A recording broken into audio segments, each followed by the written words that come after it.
Welcome to Viterbo, considered a medieval gem in the Lazio region.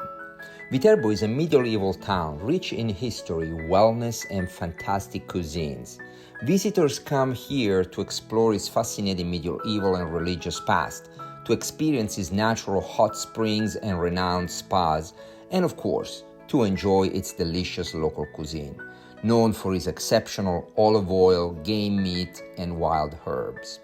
But let's start in order. Historically, 5 popes resided in Viterbo. You may be wondering, wasn't the Pope's residence in Rome?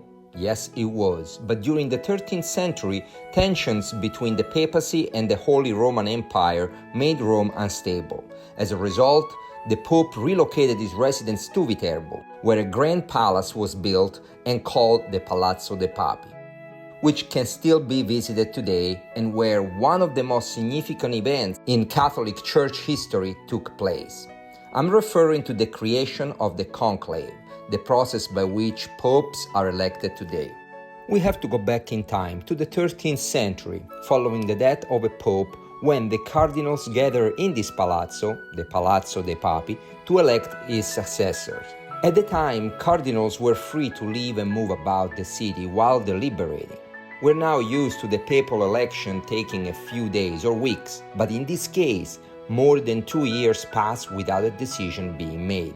Frustrated by the delay and burdened by the cost of hosting the cardinals, the people of Viterbo took drastic action.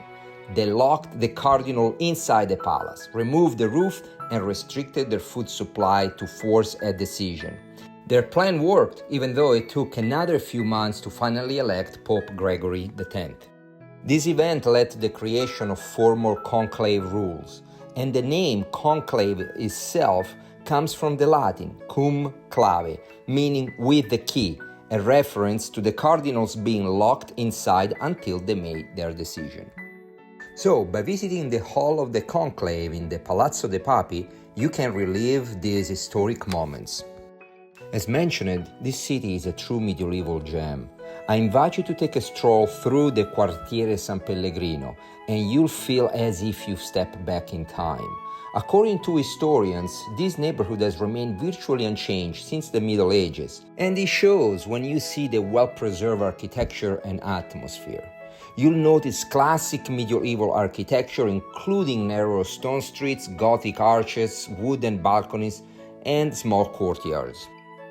Another fascinating thing about Viterbo is that there is a hidden city within Viterbo. What do I mean by hidden city? It is underground, located beneath the main city. These are extensive network of passageways and tunnels, possibly used for ritualistic purposes, but that over time, these tunnels became something much more intriguing, including a network of hidden escape routes.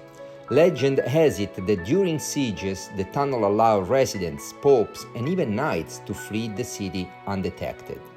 Even more fascinating is that during the Middle Ages, Viterbo was home to many Knights Templar, who most likely used these tunnels not only as secret escape routes in time of danger, but also for storage, safekeeping of treasures, and religious ritual such as initiatory practices.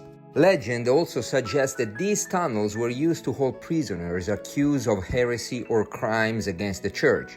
They were kept in the cold, dark passages, awaiting torture or God knows what other gruesome fate. More recently, during World War II, these tunnels were used as air raid shelters. If you decided to do the Viterbo underground tour, you will see a scale model depicting the destruction of part of the city caused by the bombing of World War II.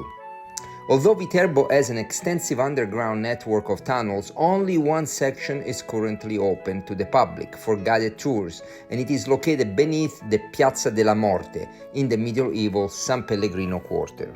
Now, if you don't already know, every town in Italy has a patron saint, who is considered its spiritual protector. For the city of Viterbo, the patron is Saint Rosa. Rosa was a young girl who lived in the 13th century and is beloved by the people of Viterbo for dedicating her short life to charity and for her unwavering religious faith. She died when she was just 18 years old.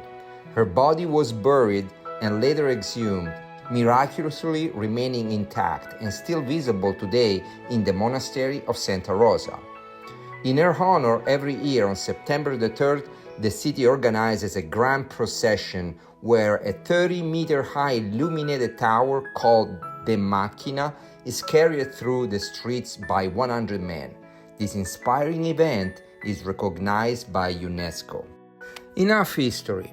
Let's talk about wellness and relaxation. Viterbo and its surroundings are famous for their natural hot springs and luxurious spa treatment.